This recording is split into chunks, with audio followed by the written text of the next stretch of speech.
Welcome everyone to YouTube channel of KSPA Media. My name is Dmitro Pustovit and my guest for today is United States Ambassador to Ukraine from 2003 till 2006, Mr. John Gherбст. Good evening, sir. Good evening. Yeah, I appreciate your time and I appreciate that you found the time to talk to us. And I got a couple questions for you and I hope this conversation will be as much interesting for you as for me. And the first thing I wanted to ask you is, it has been almost 10 days since Donald Trump has been in the White House. Apart from general statements, there have been no practical steps taken to end the war, which the US president had promised. And why do you think that is? Or we just do not see the whole picture? My view is a little bit different than yours. I think Trump has done a lot last week towards ending the war. He labeled Putin as the obstacle to a peace deal. He said Zelensky's ready to make peace. Putin is not. He said if Russia's not willing to make peace, he will take strong economic measures against Russia, specifically mentioning tariffs, which of course are not that powerful a tool since the United States does not buy much from Russia. But he talked about doubling down on sanctions, and that's important. That's powerful. He talked about sharply increasing American oil and gas production to drive down world prices, which would be a real blow to the Russian economy. He talked about encouraging Saudi Arabia to increase production to drive down prices, again, which would make that blow to the Russian revenues even greater. And not he himself, but his team has been talking about or looking at the transfer of the remaining $300 billion in Russian frozen state assets to Ukraine. Those are all significant measures. And of course, speaking in a very blunt way, that Putin's responsible for continuing the war, I believe was a blow to the Kremlin. Oh, well, that's what Trump said, but can we predict if Russia will hear Trump and react in the way we want Russia to? I think that's possible, but I don't think it's likely in the short term. I have no doubt that Trump will do what he said, and I believe that the U.S. government is right now starting to implement, you might say, the policy steps he outlined.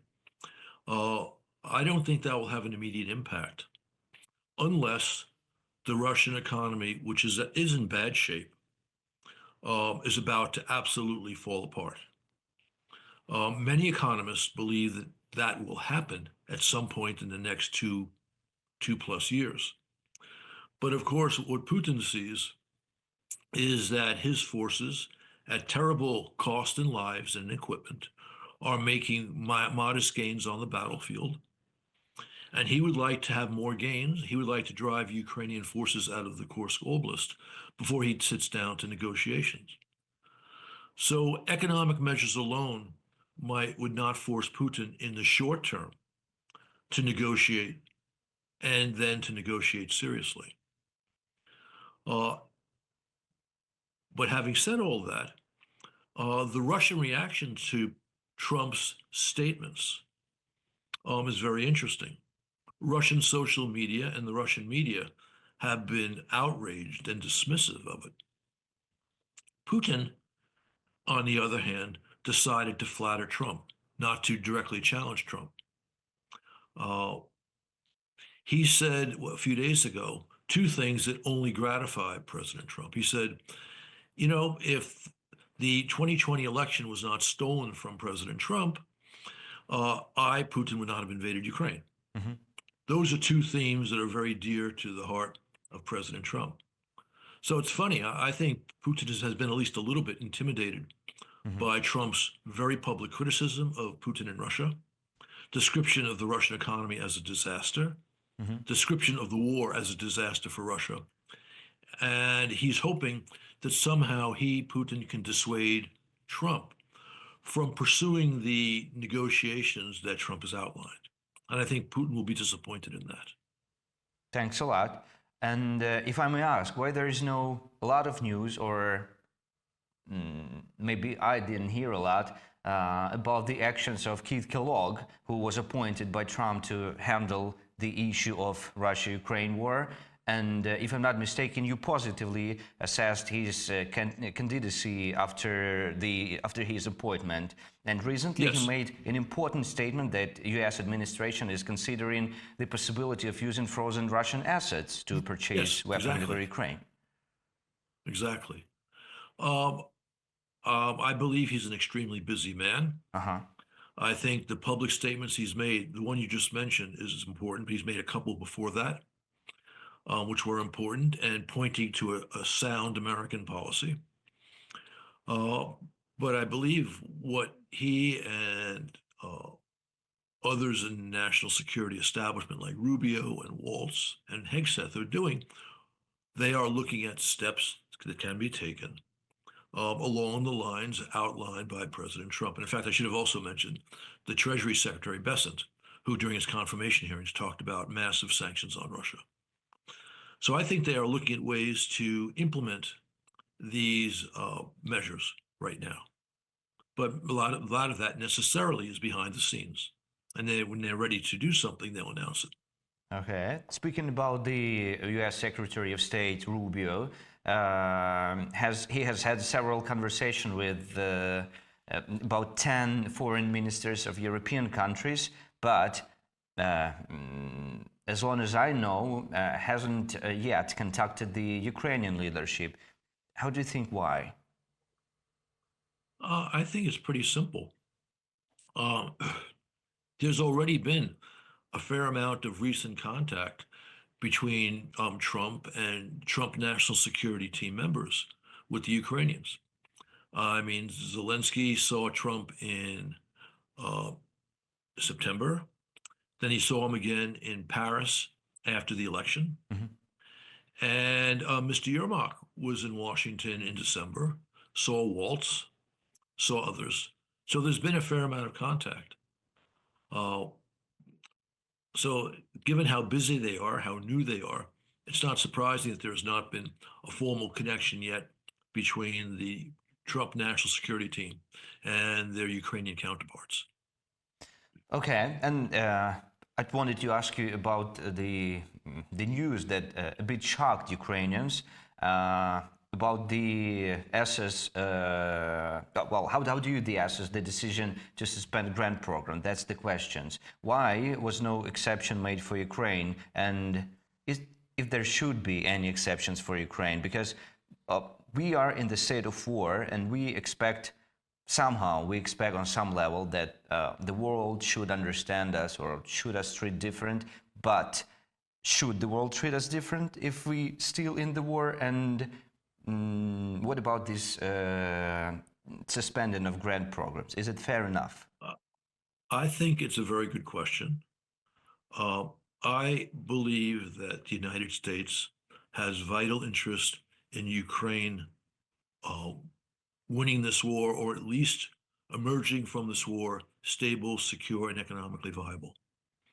And since those are our interests, because Putin's objectives are dangerous for the United States, and if Putin were to win in Ukraine, that would be a defeat for American policy and make our position in Europe much weaker. Therefore, I believe it was not sound for them to include Ukraine in this stalling of American aid as they review the aid program.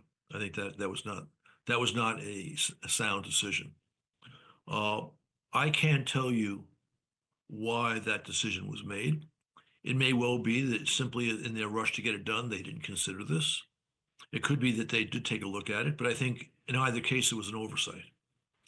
It is true, though, that American military assistance is not affected by this decision.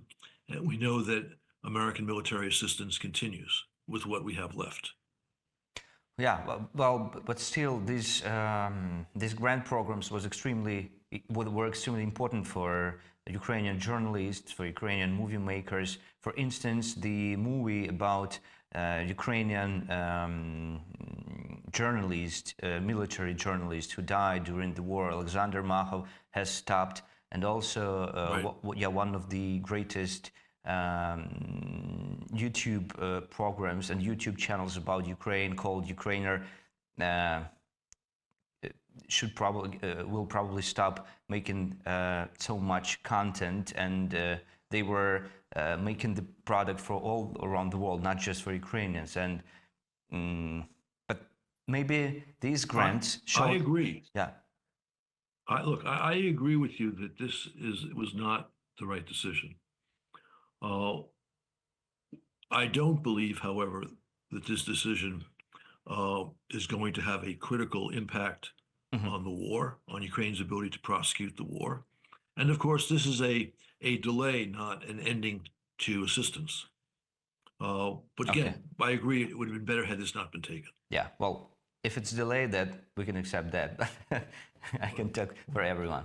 Okay, then I'll ask you about a couple questions about Russia. So at the same time, there have been a lot of contacts with the Russian side, even though Donald Trump almost immediately after his inauguration stated that he planned to contact Putin soon. How so? Well, I suspect that's going to happen. I think we probably will see some contact, whether it's a phone call, well, probably a phone call first in the relatively near future. And again, since there has already been a fair amount of, some conversation between senior Ukrainians and President Trump and his team, I can understand why they'd want to have a conversation with the Russians next. And to me, that's perfectly sensible. The question is not whether or not to have contact with the Russians. The question is, what do we say when we meet them? And what President Trump said last week, to my mind, was a very good start to a dialogue with Moscow. Okay, so there should be a dialogue with Moscow. Okay. From my perspective, it looks like the strategy of the United States for ending the war between Russia and Ukraine is still taking shape. What do you think it will ultimately be? And do you agree with that it's still not finished? Oh, I think that's absolutely right. I mean, again, they've only been in office for 10 days, or even less, I guess today's the 10th day. Yeah. The Trump National Security Team weeks ago made public the basic elements of their approach. And there are four. Two require compromise by Kyiv, two by Moscow. Kyiv, has to consider territorial compromise and has to consider a moratorium for at least 20 years on NATO membership. Moscow has to consider the fact that the United States and the West will provide major arms to Ukraine to deter future Russian aggression, and also to deter future Russian aggression, the creation of a demilitarized zone between Russian and Ukrainian forces where European troops would be deployed. Zelensky demonstrated some willingness to compromise. Putin has demonstrated zero willingness to compromise, which is why you've had the outburst from Trump last week about Putin and Russia.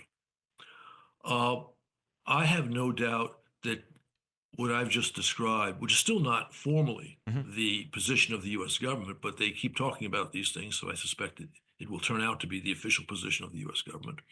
I don't think this is the end of the evolution of American policy on this war, and I certainly hope it's not. Well, I think that the proposal Trump outlined is not unreasonable. I think it secures basic Ukrainian interests and basic American interests. I would prefer a policy which enabled Ukraine to take back land currently occupied by Russia. That is not Trump's current policy, but were Putin to continue to be obstinate, Trump's policy could change to be even better from my point of view. Whether that happens, we'll have to wait and see. But Putin's playing a game which is dangerous to his own position. if he continues to stiff Trump, which is what he's doing right now. It seems like President Trump put full responsibility on Russia's side, on Putin, that negotiations hasn't started yet. And in these circumstances, if Putin will not negotiate, if he says, I don't want to negotiate, I want to continue the war, how likely do you think it is that Trump will completely change his position on how this war should end and transform from a dove of peace to a hawk, providing Ukraine with all necessary aid to win? I think that's a real possibility, but only a possibility.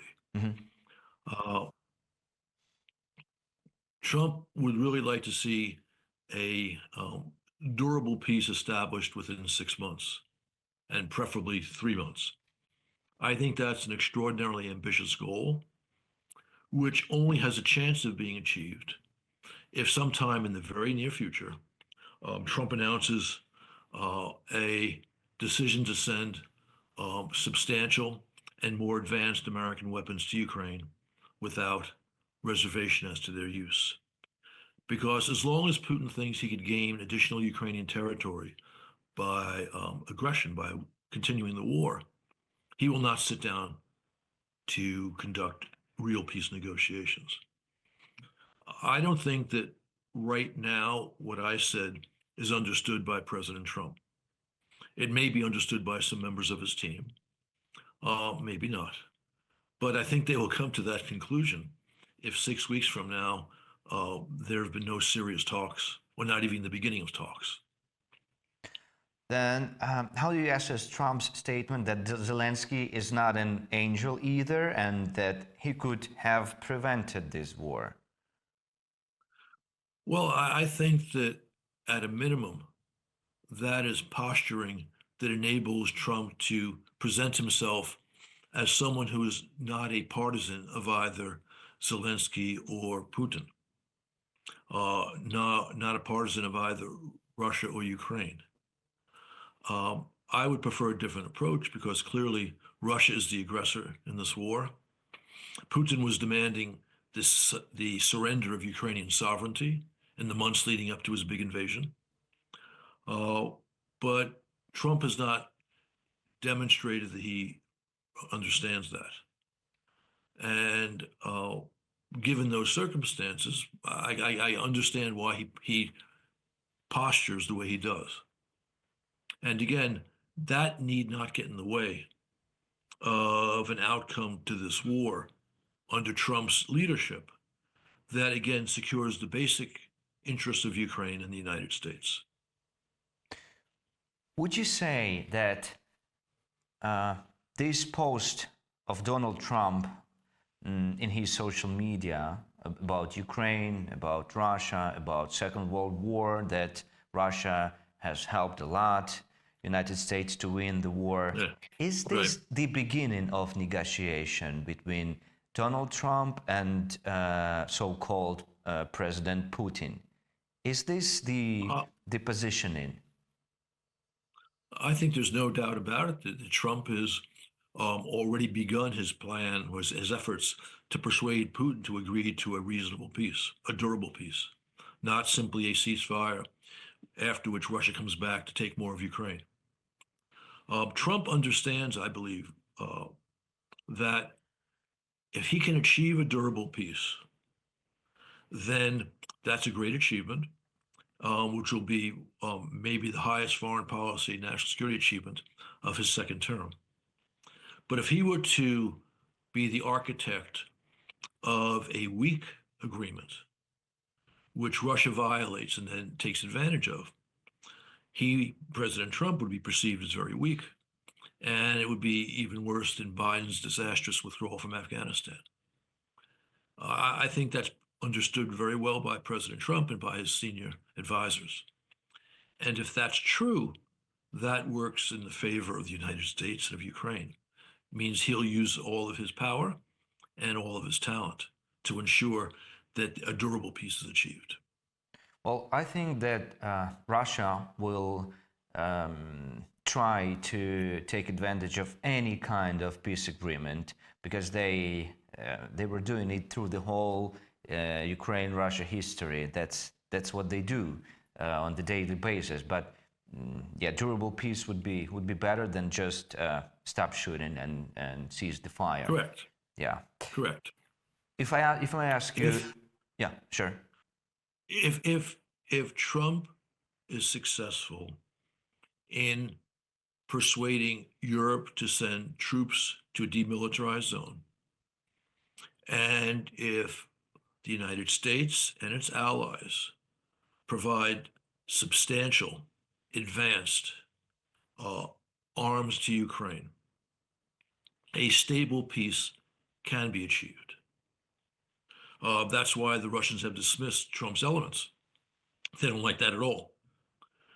And it's also true that the Europeans are skittish about sending their troops into such a zone without American troops. So there has to be an important, serious negotiation between the United States and our European allies and friends. That's true. So the next question will be about Europe. Can Europe, without U.S. involvement, provide Ukraine with everything necessary to at least continue the war, not to win it, but at least continue? And will it? I think that American arms will be necessary for Ukraine to continue to defend itself. It does not seem likely that at the moment, that Trump would send arms to Ukraine as a gift, as a grant measure. But I believe that as General Keane, a retired four-star, who's very popular in conservative circles, as General Keane says, it's essential that Ukraine receive such arms, and they could come either via a loan from the United States, a lend-lease type arrangement with the United States, purchases by Ukraine and Europe, or by transferring those frozen Russian assets, which could then be used to purchase American weapons. And there's no indication that I've seen that Trump is against the sending of American weapons, as long as we're not talking about that as a grant aid. How strong do you think Russia is right now, or how weak Russia do you think right now? The question is, you were an ambassador to Kazakhstan, if I'm not mistaken. Uzbekistan. Uzbekistan, yeah. Apologies. No problem. Yeah. How was Uzbekistan dealing with Russia? Was it were they connected, and did they feel the influence of Russia or pressure of Russian Federation? Uzbekistan was always, and I think that remains true to this day, the most independent of the Central Asian countries, the former areas that were part of the Soviet Union, most independent of Russia, for at least two reasons. One, of course, is that they did not share a border with Russia, which would make it harder for Moscow to use military means in Uzbekistan. And second, they had a sense of self as Uzbeks, and they didn't want to be under Russian domination. So in the first years of independence, going back to the early and mid-90s, they took clear steps to reduce the Russian presence, especially in their security forces, the army, the secret police, the police. And under their first president, Karimov, with whom I dealt, they demonstrated very clear policy independence from Moscow, especially when they agreed to the establishment of an American base in Uzbekistan in 2001, when I was there to prosecute the American war against Afghanistan. Under Mirziyoyev, Uzbek freedom of movement or independence, I think, has continued. But it's very clear that they were charting their own national security course. Would it be correct to say that Russia is losing its position in Asia? I would say the Russian position in the territory of the former Soviet Union, not just in Asia, is weakened. Look, the reason why you have this major Russian invasion of Ukraine is because the hybrid war they were conducting since 2014 was not successful. Mhm. And the reason why you had the hybrid war in 2014 is because Russian efforts through influence operations, bribery, spying, had not been successful in the, 25 years of Ukrainian independence to secure Russia as the major voice in Ukraine's national security policy. And we've seen now, strikingly, in Armenia, which had been quite close to Moscow, how they're moving away.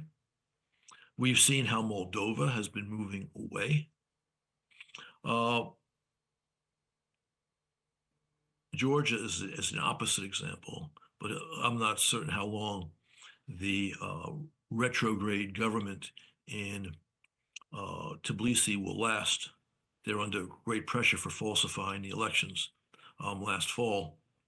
Right now, despite repression, there are massive demonstrations continuing throughout Georgia. Anyway, so the Russian position has been weakening. Mhm. And we've seen the Russians now getting tossed out of Syria. We've seen Russia's major client in the Middle East, Iran, greatly weakened. Having said all that, if the West were to end its support for Ukraine and let Putin win in Ukraine, that would, in very dangerous ways, greatly strengthen Putin as the head of an aggressive Russia.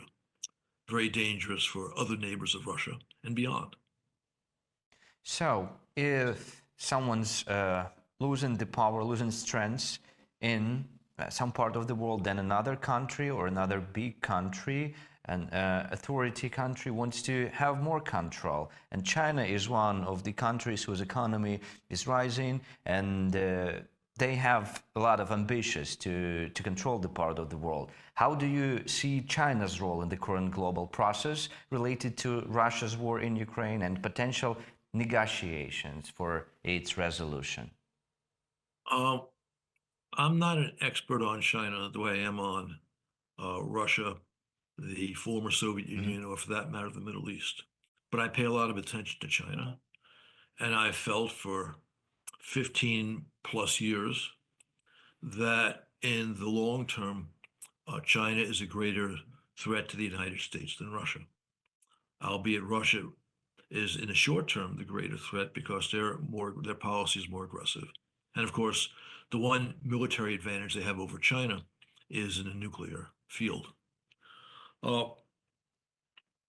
China and Russia are partners now. I wouldn't call them allies, but they're certainly partners.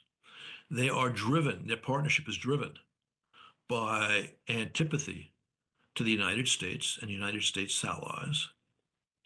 And I don't know if Xi was happy when Putin launched the big invasion, but he has provided substantial support, albeit carefully, to avoid American sanctions. I have no doubt that Xi would like to see a Russian victory in Ukraine, but I also suspect that Xi has some doubts watching the failure of Putin, one, to win a victory, in a few weeks, the way he expected back in 2022, and by the failure of Russian arms, conventional arms, basically throughout the entire operation, even with the modest gains they've been making over the past 9 or 10 months.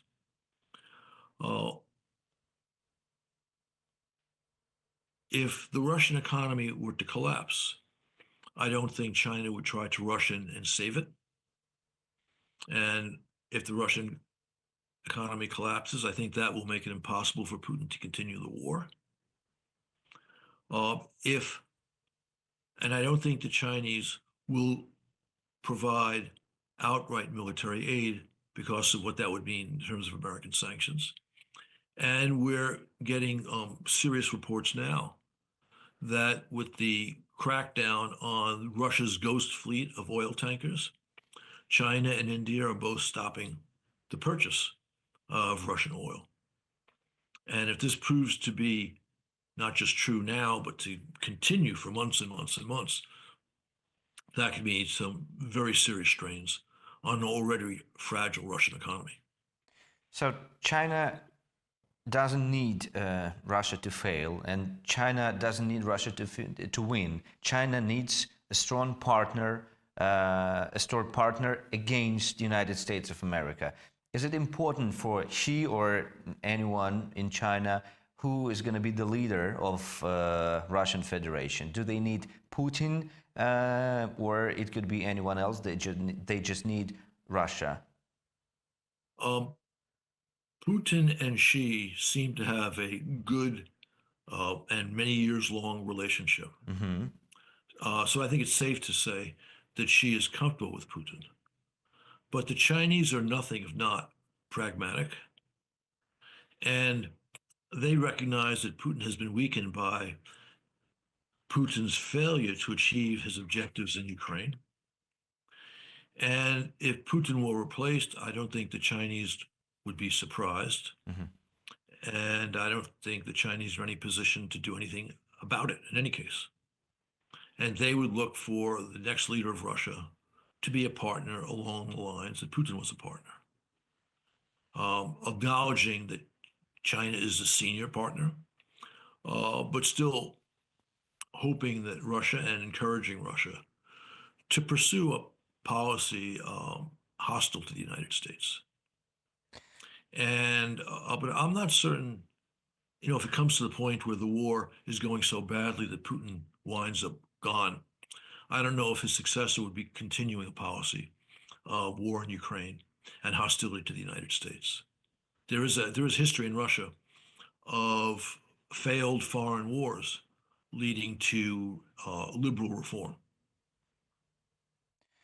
So if we get in to the beginning of our conversation, and if Trump blames Putin for not starting the negotiation in this war, and if it's not really important for China, who is the leader of Russia, isn't it?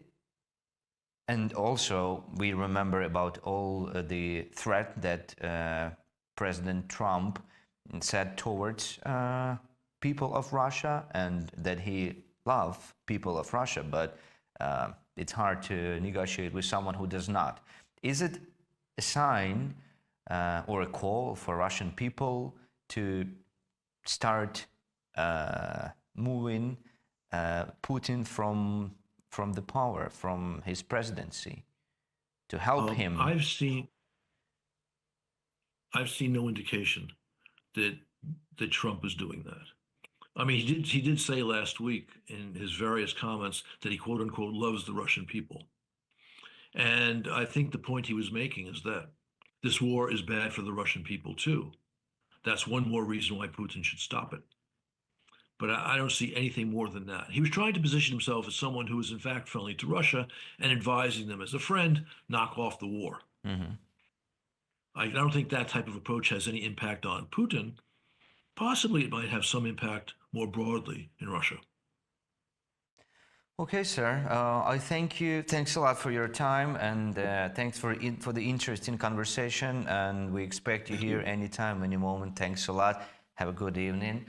Thanks for watching. Bye. Yeah, good evening. Thank you. Thanks for watching. Don't forget to subscribe and write comments, ask questions, and of course press like if you like this video. See you on KSPA Media. Goodbye.